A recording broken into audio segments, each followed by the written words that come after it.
ही उम्र का हो जाता, बूढ़ा हो जाता और तभी मरता। अब एली को लगने लगा था कि इन लेडी का तो दिमाग खराब है, पर क्रिस के जहन में इस टाइम मेसन की और उनके प्रोफेसर की मौत चल रही थी, जिनकी वजह अभी तक कोई जान नहीं पाया था। वो उनकी मौत का रीजन देखने के लिए अब हॉस्पिटल चली जाती है और किसी तरह वहाँ के रिकॉर्ड रूम में घुसने में भी कामयाब हो जाती है, जिसके बाद बहुत सी फाइल्स ढूंढने पर उन्हें सबसे पहले मेसन की फाइल मिल जाती है, जहाँ पर उसकी पोस्टमार्टम रिपोर्ट थी और पोस्टमार्टम में साफ लिखा हुआ था कि ये किसी 40 साल के आदमी की डेड बॉडी है।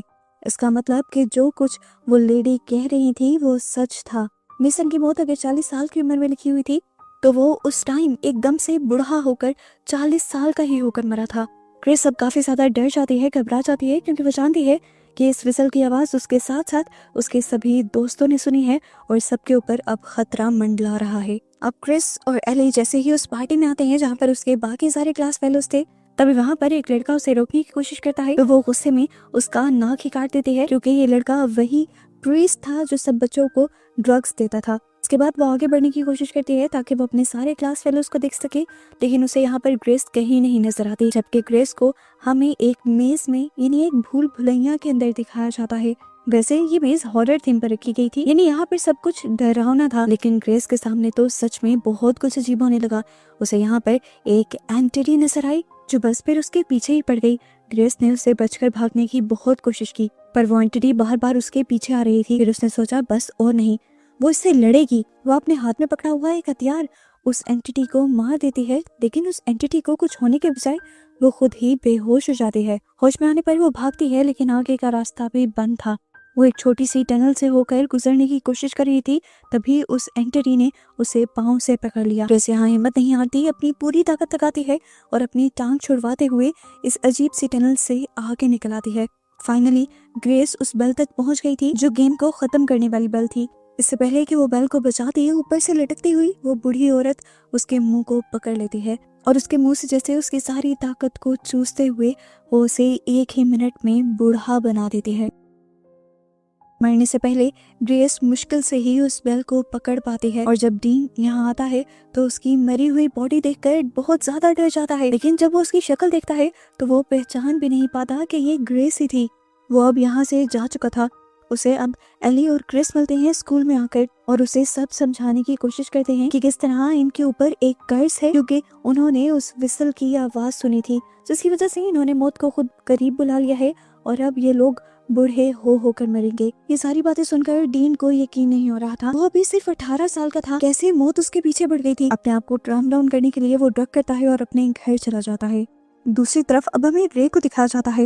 वो छत पर जब अकेला बैठा हुआ था तो अचानक उसके ऊपर खून की बारिश होने लगी, लेकिन अगले ही पल उसे पता चला कि ये बस उसकी हेलुसिनेशन थी। इन सारी चीजों से इन सबको समझ आ गई थी कि जो कुछ एली और क्रिस कह रहे थे वो सच था।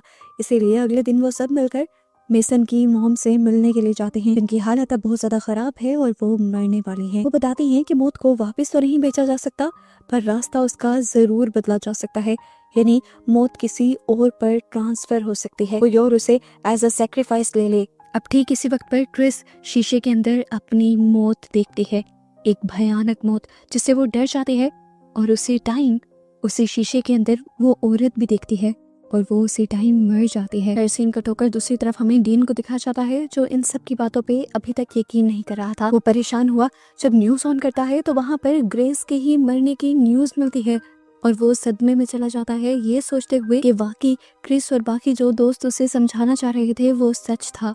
ठीक इसी टाइम पर उसका दरवाजा खुलता है, वहाँ से एक डिमोनिक हाथ आया। ये इतना डरावना दिख रहा था कि एक मर्तबा को डीन डर गया। उसने उस दरवाजे को जोर से बंद रखने की कोशिश की, जिसकी वजह से वो हाथ जख्मी हो गया और सारी जगह खून से भर गई। उसके बाद उसने उसी दरवाजे के आगे फर्नीचर रखकर उसे बंद करने की कोशिश की, लेकिन वो कोई इंसान नहीं था जो दरवाजे से आ जाए। वो एक एंटिटी थी, एक भूत था जो अब उसकी वार्डरोब से निकलता है और पीछे से उसकी बॉडी के अंदर हाथ स्टैप करते हुए उसकी बॉडी के आर पार कर देता है।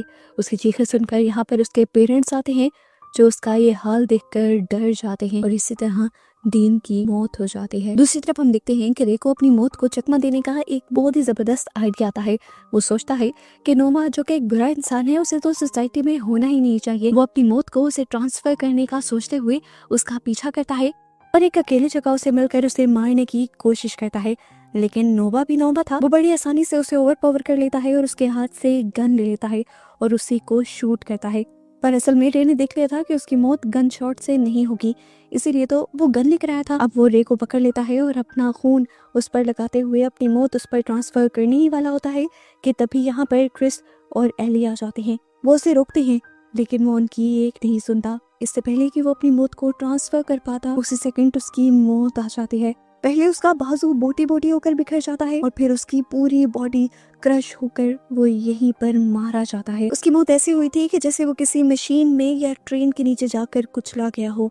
इसके बाद हमें दिखाया जाता है कि यहाँ पर सिर्फ क्रिस और एली ही बचे थे। वो दोनों अब मौत को चकमा देने का प्लान बनाते हैं। एली के पास इस टाइम एक इंसुलिन किट थी। क्रिस एली से कहती है कि तुम ये सारे इंसुलिन मुझे लगा दो और फिर मुझे पानी में डुबाकर मार देना, और जब मेरी सांसें बंद होने लगे ठीक उसी टाइम तुम मुझे रिवाइव कर देना। इस तरह मौत को चकमा देकर शायद हम मौत से बच जाएं और फिर यही काम मैं तुम्हारे साथ करूंगी। अपना प्लान पूरा करने के लिए ये लोग इसी जगह का इस्तेमाल करते हैं और इंसुलिन लगाने के बाद पानी में डूबने से पहले क्रिस एक मर्तबा अपनी मौत को देखती भी है, लेकिन वो उससे डरती नहीं। एली उसे कई मर्तबा पानी में डुबाती है और जब वो देखती है कि क्रिस बिल्कुल मरने वाली है तब वो उसे पानी से निकाल देती है और उसे रिवाइव करने की कोशिश करती है, उसे सीपीआर देती है, यहाँ तक कि उसे बिजली के झटके भी देती है। पर अब कुछ भी नहीं हो रहा था। हमें क्रिस के हेलुसिनेशंस के अंदर उसे उसकी मौत से लड़ते हुए दिखाया जाता है। उसकी मौत बार बार उसे पानी के अंदर खींच रही थी, लेकिन क्रिस ऊपर की तरफ जाने की कोशिश कर रही थी जहाँ से उसे एली की आवाजें आ रही थी। इस टाइम उसे एली के साथ बिताया हर पल याद आ रहा था और मौत उसे अभी भी नीचे की तरफ खींच रही थी। यहीं पर नोवा, जो कि अब बेहोश पड़ा था, उसे भी होश आ चुका था।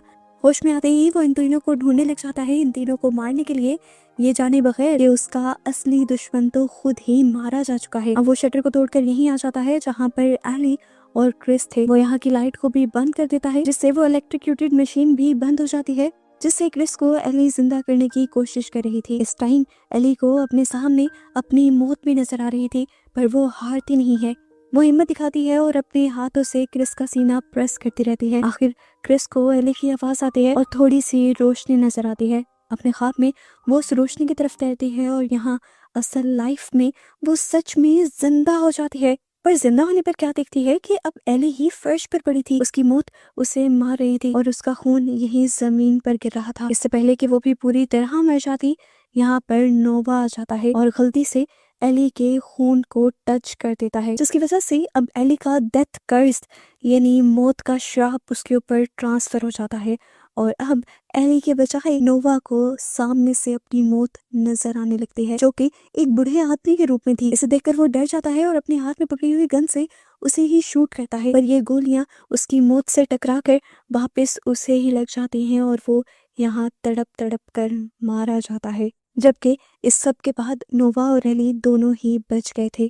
खैर, अब सीन कट होता है और मूवी में काफी महीनों का वक्त गुजर जाता है। क्रिस और एली आज तक साथ हैं और अब बेस्ट फ्रेंड्स बन चुके हैं। क्रिस को कई मर्तबा अपनी मौत नजर आती है, लेकिन वो उस पर ज्यादा ध्यान नहीं देती, क्योंकि वो जानती है कि वो अपनी मौत को हरा सकती है तब तक जब तक उसकी मौत का असल वक्त ना आ जाए, और अपना ये डर वो कभी किसी पर जाहिर भी नहीं करती। अब हमें मूवी के पोस्ट क्रेडिट सीन के अंदर इन्हीं के स्कूल में एक नई लड़की आती दिखाई देती है।